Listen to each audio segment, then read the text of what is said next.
My name is Leanne Butler, and I am the Scholarly Communication Librarian and the Administrator of UO Research. So with me today, we have Nathalie Leonard, the Research Librarian for Law, and Jolene Urtubis, Student Success Librarian. And we'll be covering the process of submitting your thesis to UO Research.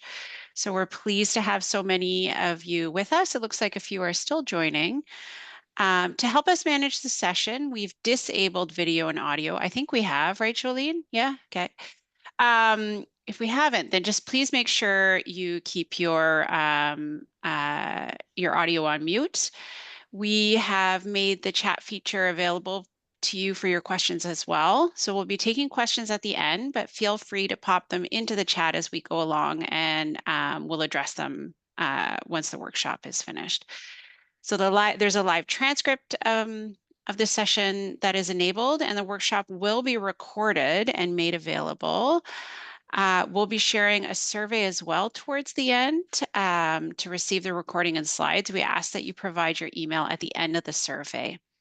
So Jolene will she's already put that in, I think. Yep, wonderful. So we thank you for joining us today and hope you find the session useful. And I'm going to turn things over to Jolene to get us started. So, hello and welcome to everyone. Thank you so much for joining us here today.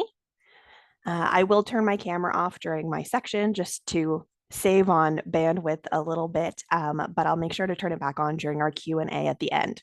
So as Leanne mentioned, if you have any questions throughout, please put them in the chat. We will keep track of them all and we will address them all at the end.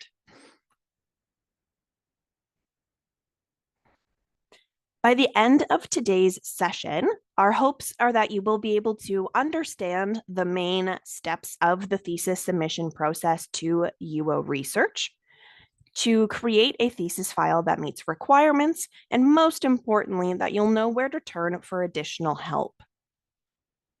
Today's session will be split into 4 main sections, where we will discuss an overview of the post-defense thesis process, how to prepare your thesis file, how to submit your thesis in UO Research, and how to monitor that submission.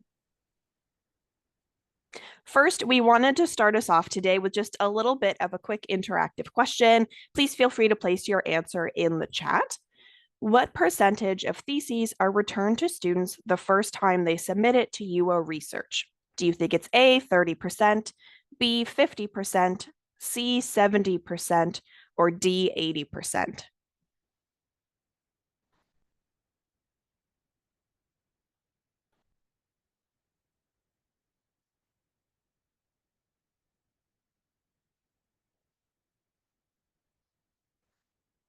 Okay, so we actually have quite a range of answers in the chat. I would say probably the most are saying C, but there is quite a range in general. So it's actually D. 80% of students have their theses returned and have to make changes to their file before their submission is approved. So that's why we're here today, to help lower that percentage, make the process easier for you. So that way, when you submit it, it will be accepted and you will be able to proceed. We're going to get started with just a quick overview of that post-defense thesis process, just to give you a better idea of what to expect as you enter into the process. So thesis submission doesn't start until you have successfully defended your thesis. So congratulations, everyone, on your successful thesis defense. After successfully defending, you will have 30 days to submit your thesis. The library will then review the submission to ensure that it meets all of the requirements. If you are one of the 80% of students, you will receive an email from the UO Research team that details all of the necessary corrections. You will then make those corrections and then replace the file, the submitted file with the updated version. This may occur more than once, depending on your specific circumstance and how many corrections there are. Once you have met all of the requirements, you will have a successful submission and you will receive a permanent link to your thesis. Our hopes today is to make this process even simpler and easier for you. So after today's session, you will have a better understanding of the thesis submission requirements, and you'll be able to ensure you meet them prior to submission. Hopefully, after today, your process will look something more like this. You will still have to submit your thesis within 30 days of your defense, and the library will review your submission to ensure that all the requirements are met. However, since you have accounted for these requirements, you will go straight to a successful submission. So the three key things we want to focus on today to make sure that this process is as easy as possible for you is how to prepare your thesis file following file requirements, document accessibility, and copyright, how to actually submit your thesis, and how to monitor the state of your submission. So we're going to jump right into actually preparing your thesis. So first, why is formatting so important? Why are we taking the time to discuss this? There are a variety of different reasons why these requirements are in place, including best practices, university policies, etc. But in addition to that, they are very important for the Library and Archives Canada Theses Canada program. With this program, Library and Archives Canada collects and preserves theses from participating universities, and this really helps to ensure the long-term preservation and discoverability of these theses. This program captures and collects theses through an automatic process, and for this process to work correctly, it uses the formatting and naming requirements presented here today. So if these requirements are not met, your thesis may not be captured and preserved. You can also view examples of other theses from your faculty or department by looking in the UO Research Thesis Collection. So we're going to jump right into the specific file requirements that you are required to meet. The first one we're looking at is the title page itself. So your thesis starts with a title page, and there are certain requirements for its appearance and contents. Here on the right, we can see an example of a correctly formatted thesis title page. It contains the traditional elements of title, author name, faculty, department, copyright, etc. You can also download a formatted title page template if you are interested. So it is found on the UO Research website, which we're going to show you just a little bit later in the session today, but I've also linked it at the bottom of the slide. Just a reminder, I have put it in the chat, but you can receive a copy of the slides after the presentation, so that way you can use all of the various links embedded within the presentation itself. There are just two things I'd like to point out about this title page. The name on your title page must be your full name as it appears in UO Campus. If you wish to change how your name appears, you must contact the registrar through Info Service. Secondly, you must include a copyright statement indicating the year of your online submission to UO Research. Next, we're going to look at the pagination. The first thing I'll mention is that your thesis file should not have any blank pages in it. We just saw a correctly formatted title page. Your title page does count as a page. However, as you may have noticed, there is no page number listed on the title page itself. Your page numbers will begin on the second page of your document with the abstract or whatever page it is, with a Roman numeral 2. You will continue on each of the following pages, your acknowledgements, your table of contents, etc., with consecutive Roman numerals. Once you reach the first page of your first chapter, you will switch to Arabic numbers. So the first page of your first chapter will appear as page 1, and you will continue on each of the following pages with consecutive Arabic numbers. Lastly, make sure that you update your table of contents to accurately reflect both the Roman numerals and the Arabic numbers. Next is the file format. When you submit your thesis, it should be submitted as a single PDF document. We highly recommend that you convert and submit your document in the PDF-A format, if at all possible, as this will help with the long-term preservation and accessibility. You can include supplementary files during the file upload stage of the submission process. So these would be any additional files that help to support your thesis, things like multimedia files or data sets. These can be uploaded in other file formats. Fourth item we're looking at is the file name itself. So there is a specific file naming convention that must be followed for your PDF file. It should appear as last name underscore first name underscore year underscore thesis dot PDF. Again, your thesis file name must include your full name as it appears in UO Campus.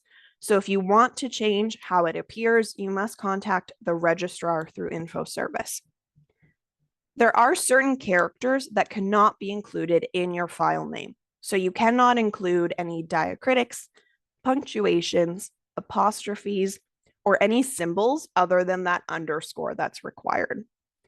If your name includes any of these characters, you must remove them from the file name. They can be included in your name on the title page, they just cannot be present in the actual file name.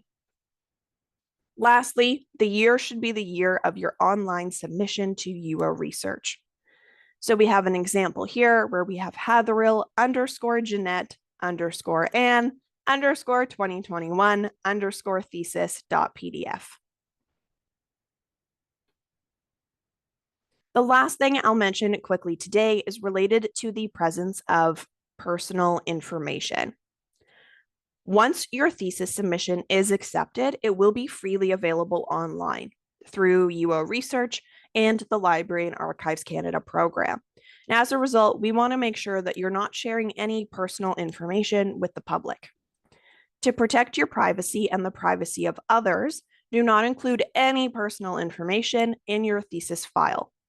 So please remove things like signatures. You may have signatures in forms in the appendix, etc., and these should be removed. Remove any student numbers, any personal phone numbers, and any personal email addresses. And this includes your U Ottawa student email address or those of any other students who were also involved. You'll also want to remove any personal mailing addresses that may be there. So this does not apply to the business or professional contact information of professors, only to the actual personal information. And so that is it for my section here today. I'll go ahead and stop sharing my screen and I'll pass it over to Natalie, who will provide further guidance on accessibility and copyright. So thank you, Jolene. So allow me for the next few minutes to talk about accessibility and to show you how easy it is to create a Word document that is accessible to readers with a variety of disabilities. So allow me to share my screen with you. Let's see if it's going to work. Let's hope. Hopefully you're able to see my screen. And I'm going to do this. Perfect. So why should we make documents accessible? Why it is so important? So as more and more documents are available online, and this is where we do often look for information, it becomes more and more important then to make those documents accessible to as many people as possible. So for me, accessibility means that all people can perceive, understand, navigate, and interact with electronic information. For example, many people with visual impairments use screen readers that read aloud information displayed on the screen, such as text or image descriptions provided through alternative text. An accessible Word document means that it is formatted so that assistive technologies can accurately translate the information to the users, so it's accessible and readable to everyone. It means also that it's an easier document to edit, to navigate, and can be used in different ways by the larger range of users. So another reason, sorry, I'm gonna start again this slideshow. So, okay. So another reason is in 2005, the Accessibility for Ontarians with Disabilities Act 2005 came into force. So it means that now it is the responsibility of the university community to make all content available on its website, sorry, including electronic documents like the ones found on your research in accessible format. So for all of these reasons, if you plan, format, and structure your document properly from the start, you will ensure that the file is not only accessible, but can also be converted into a variety of alternative formats like PDF, Braille, and it will retain its accessible feature. So how can you create an accessible Word document? So of course, the first step is you need to incorporate some accessibility features in your document. So there are so many of them that I will focus today on just a few of them, on the ones that we consider the best practices to follow. The first one, so you should consider using built-in headings and styles for titles and subtitles of each section of your documents, as well as other formatting tools like bulleted list. So why? It's because heading levels serve as structural and navigational guide for the content of your document. So conveyancing the information hierarchy and connections among those sections. So someone using a screen reader can then easily navigate the document. You can apply those headings and styles also to paragraph. And again, it will make them easier to read because blank lines are mentioned by the screen reader, and it avoid line breaks. And you should also increase the spacing between paragraphs. We'll talk about that more in a second. Another feature to consider is adding alternative text to any visual content you have in your thesis. So when you're browsing on the internet, you put your cursor on an image and a text often appears. This is alternative text. So if you do add alternative text, it will help the screen reader software to read a description of your visual. So it helps people who can't see the screen to understand what's important in the image and other visual. Another feature is the font and spacing. So to make your document easy to read, use simple, familiar, and legible fonts. So it is recommended to use fonts between 11 to 14 points in size for body text, minimum of 12. Avoid decorative fonts like Cambria. Use more fonts with sufficient spacing between letters, like Verdana, Times New Roman, Arial, Calibri. Use adequate spacing to help to increase the text readability.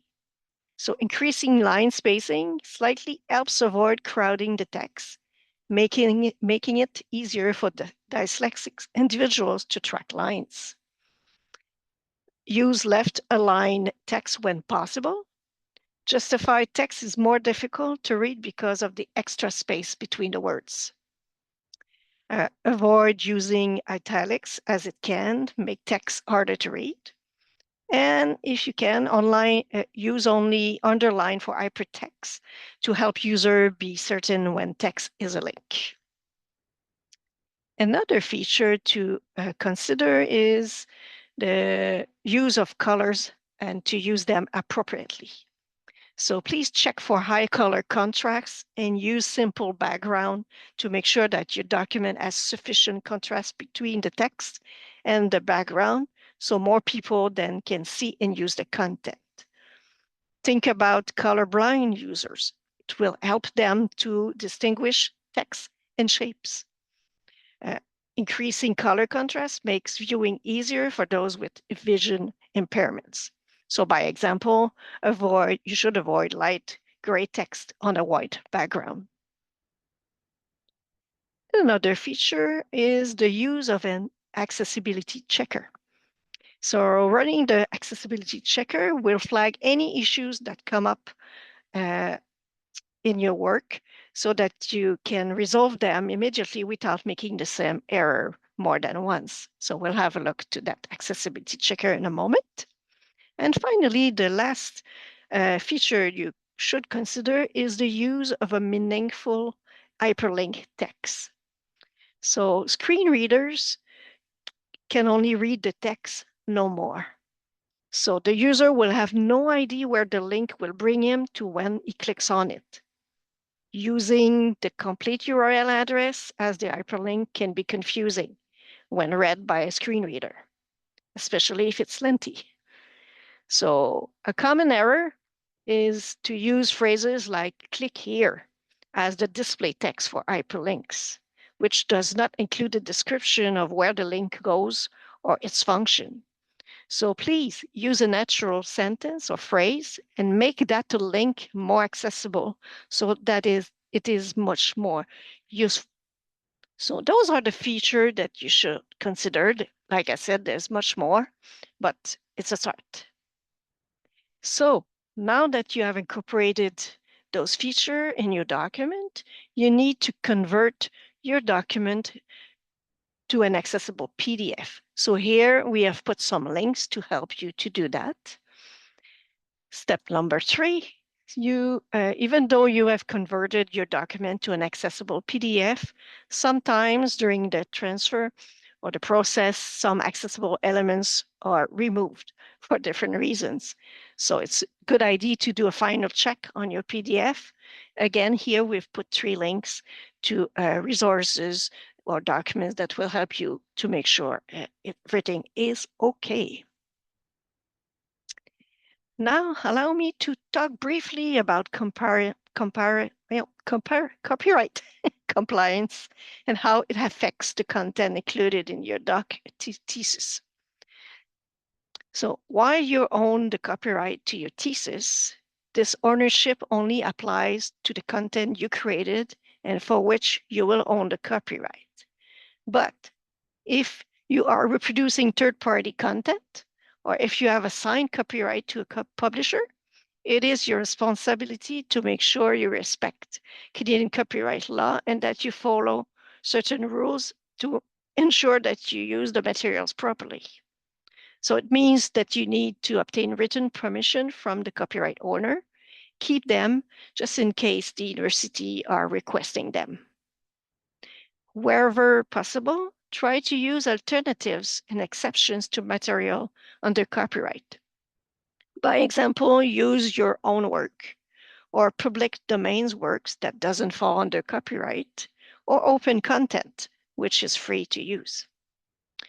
And don't forget, copyright applies not only to text, but any standalone items such as an image, a photo, a table, a graph, a diagram, a figure, a map, etc., reproduced in your thesis. If you are including articles that you have previously published or have been submitted for publication in your thesis, do not assume that you own the copyright to the final published version. You must obtain a written permission from co-authors. If a journal owns a copyright, you need to verify which version of the articles can be reproduced without permission of the journal. So most publishers will allow you to include the final draft version that has been peer-reviewed, but not yet the formatted one by the publisher. So to better understand what you're allowed to do, just go to the publisher website to look for their policies or refer to your publishing agreement. And finally, I would like to briefly mention a Creative Commons license. So it has become more and more common to make thesis available openly under a Creative Commons license. But there is no obligation to do so. So a Creative Commons license is a simple and a legal way to give permission to others to use your work, as long as they respect the condition of the license. So by doing so, you still own your copyright, but you're making it easier to others to build upon your work or your research. There are 6 different types of Creative Commons licenses, ranging from the least restrictive, where reusers are free to share, expand upon, etc., if they credit you as the author, all the way to the most restrictive, where reusers are permitted to copy and share your work in an adapted form only for non-commercial purposes. So if you go to the UO Research website, you will find more information about those Creative Commons licenses. So allow me to quit the PowerPoint presentations and open this Word document. And this document is a sample of a thesis, and to which we have added various accessibility features. So I would like to show you in Word, if you're less familiar with those accessibility features, where you can find them and how you can modify them. So let's have a closer look. So as you will see, it is a document that is well organized. First, you have a title page with all the relevant information that we talked earlier. If I continue to scroll down, I do have an abstract, acknowledgements, a table of contents, a list of tables, a list of figures, and with the word chapter 1, finally, we do see the beginning of that document. So earlier I talked about headings and paragraph and styles that should be applied to them. So what do I mean by styles? So you're going to use a group of formatting characteristics that have been put together, like font, size, spacing, and the style will be applied to the section of the text that you have selected. So if I do select chapter 1, and let me just move this. There we go. Oh, sorry. Having a little problem. So, oh, why isn't it showing up? Sorry about that. Oh, here we go, finally. So you've seen by selecting the text chapter 1, at the top of the screen under the styles section, that heading 1 has been selected. So if I do click on the little square with the arrow, I will have more information. If I put my cursor on heading 1, now I do have a description of what the formatting characteristic have been chosen for heading 1. So the font is 14 point, alignment centered, spacing 12 point, and so on. So if for each chapter, let me just close this. If I'm continue to scroll down, if I do select chapter 2, I can see at the top of the screen, again, heading 1 has been chosen and the same style or formatting characteristic have been applied. But if within a chapter you have some section, so like here we do have abstracts. If I do select it, now if I click on the arrow at the top under styles, I can see the heading 2 has been chosen. So the description is telling us that the font is now 13, so it's a little bit smaller, spacing different a little bit, and so on. So those characteristics will be applied to any subsection that you have in your document. So introduction, same thing, heading 2, etc. So why do I talk a lot about headings? Is it so important? Yes, it is. Why? It's because when you're going to create a table of content, those sections that have been identified as headings and styles applied to them will be used to create that table of contents. So as soon as you would change, sorry, the title of the chapters and the different section, the change will be done automatically on your table of contents. So that's saving you some time. If I continue to scroll down, you can see that the text has been put organized into small chunks, make it easier to read and navigate. Between paragraphs, so you might have a tendency to hit the enter key to create space, but for screen readers, they will understand that there's a white space and the reader might think, oh, am I missing information? So instead of using the enter key, you should use a specific style applied to paragraph. So at the top of the screen, in the middle here, you have the word paragraph, and you can apply style to a paragraph. So allow me to select the abstract paragraph. I'm clicking on the arrow. So here, it's up to you to play with those feature. So you can play with alignment, left, center, right, justify.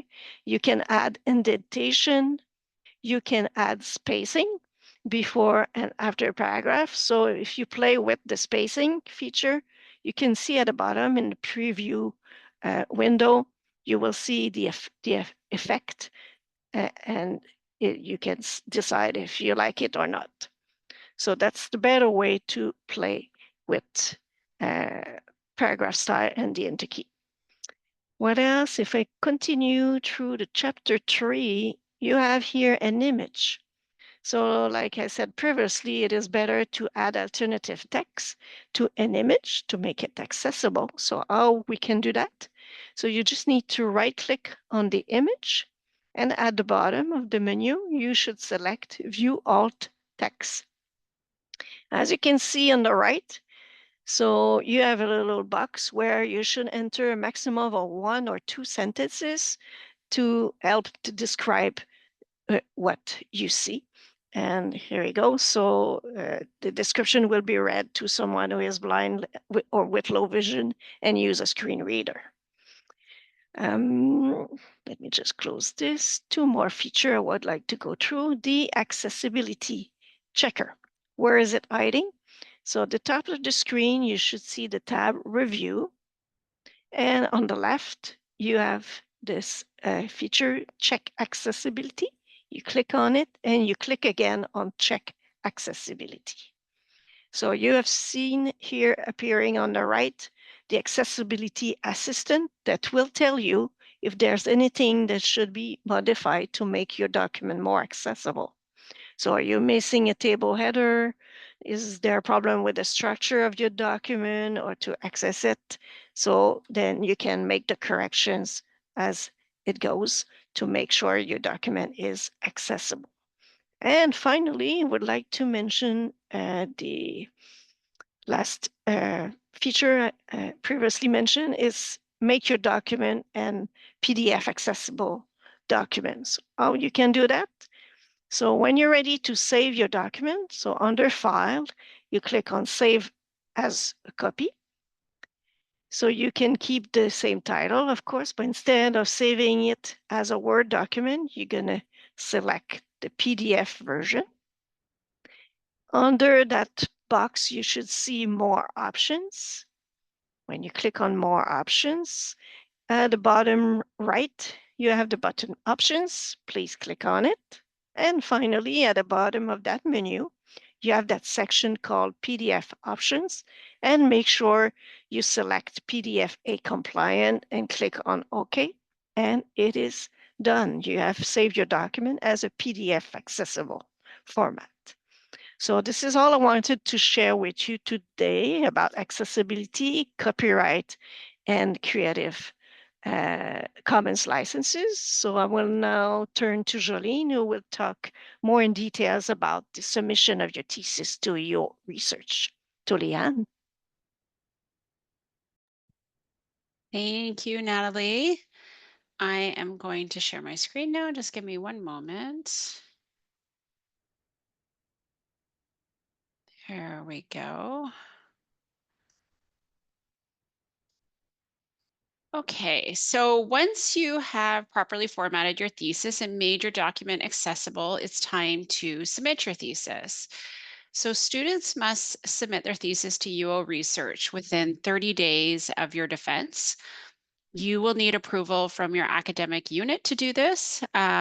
First, you will need to log into UO Zone, and I'm going to give a little demo on this shortly, so you'll see me walk through the actual submission process. But first, you'll log into UO Zone and submit your thesis for your thesis supervisor and academic unit's approval by using the service request approval of the final version of the thesis. At this time, you have the option to request an embargo on your thesis. The optional embargo provides a delay of the online access or publication to your thesis for a specific period of time. This can be anywhere from 6 months, 1 year, 2 years, or a maximum of 5 years. You have the option to restrict the abstract from appearing online during this time as well. In order to delay access to your thesis, you will need to complete and sign an embargo request form and have this approved by both your supervisor and department chair, and submit it with your thesis using the same service request as above. An embargo cannot be applied retroactively, so you must submit this request at the same time you submit the service request approval of the final version of your thesis. It's important that you wait to receive an email that you can submit to UO Research. This can be a confusing step as your supervisor may have approved the request, but your academic unit also needs to approve the service request. So there are 2 steps to the final approval stage. Once your academic unit has approved the request, then you can proceed with the submission. So here we have a sample of the email you may receive. You can choose, here. So I'm just going to read. It says, "Dear student, we're pleased to inform you that the service request regarding the submission of your revised and corrected thesis entitled, whatever the title of your thesis is, has now been approved by your thesis supervisor. This means that the version of your thesis submitted through the service request has been approved for final submission to the University of Ottawa's digital repository UO Research. In order to complete the requirements of your program, you must now submit the final version of your thesis in UO Research. So please wait until you receive this type of email confirmation and be sure to prepare your thesis as we showed you in the previous section. Otherwise, your thesis will be returned to you until all steps are complete. Once you have received the email, you will go to UO Research and submit your thesis. So the website is ruor.uottawa.ca, as you see here in the screenshot. And again, I'm going to walk you through this very shortly. You'll see a login section here with the option to submit your thesis. So let's head over to UO Research now. I'm just going to swap screens. So give me another moment here to get my browser open.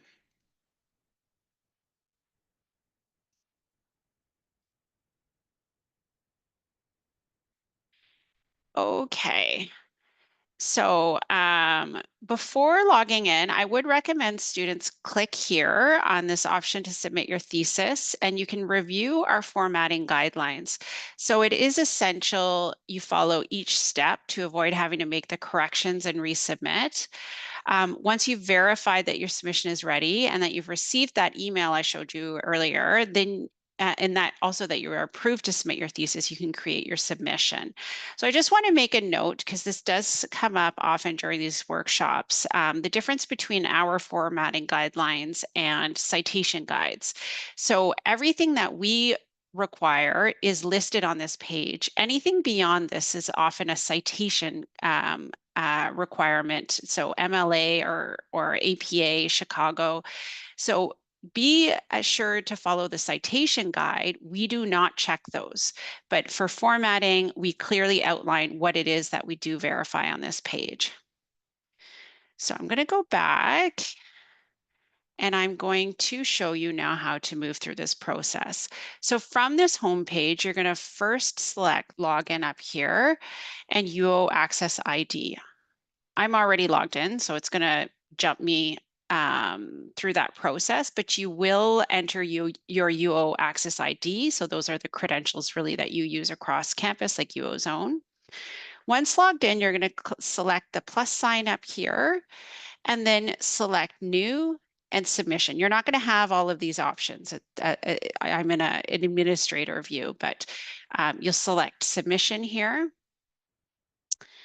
And then you're going to search for Thesis 2011. It should appear as the top option in the dropdown, but I'm going to select that. And then you're going to begin to fill in the required information. So first, your last name, your first name, the title of your thesis. You must enter an abstract, so you can copy and paste this.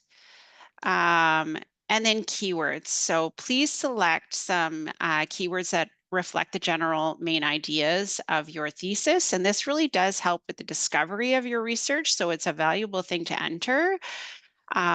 Do not enter them all on the same field, but each word independently here. So you can select add more, add another one. Then you will move on to your supervisor's name.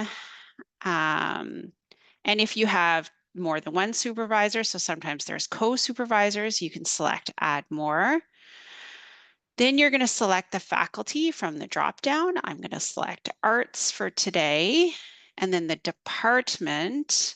So I'm going to choose the School of Information Studies for today's demonstration purpose, the degree level as master's, the degree name, and the language of your thesis. Then if you have approval for that embargo here, you will enter the lift date. The lift date is when you are asking the system to trigger the release of it. So if you have a 1-year embargo from today, you would go in and you would select a year from today. And then your files. So I'm going to drag and drop over a file. So you can use that drag and drop option. And then a Creative Commons. So if you do want to select the Creative Commons, this is an optional field. It's not mandatory, but you can select how open and how restrictive you want the license. So do I want to allow commercial uses? I'm going to select yes. Do you want to allow others to modify your work? Yes. And if you have any questions about this, there is a link on that page that I had showed you earlier here. So you can go through and look through our FAQs and get a sense of what this means. If you still have questions, because I understand it's not common knowledge how to navigate these things, you can email us, and I'll share an email in the chat at the end of the session today. So I've selected my license. I'm going to choose I grant the license.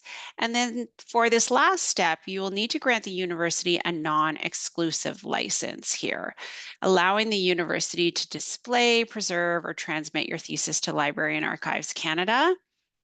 So at the bottom of the screen here,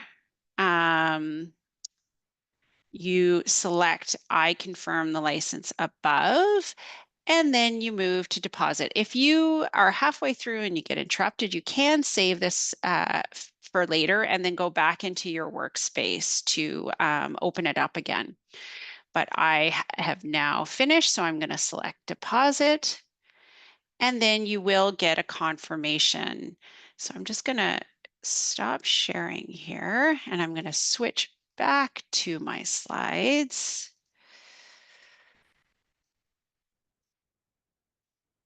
There we go. Okay. So we will receive your submission and begin our review on our end to make sure that it meets the requirements like formatting.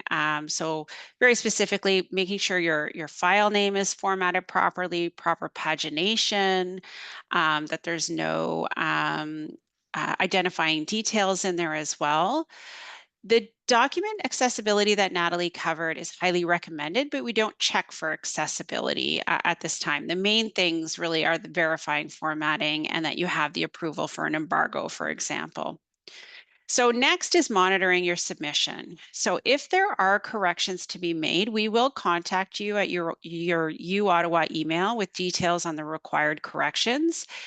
You can make these corrections and then re-upload your file. You do not need to create a new submission to resubmit a corrected thesis. Rather, log into your workspace in UO Research, remove the previous file, and replace the file with the corrected version.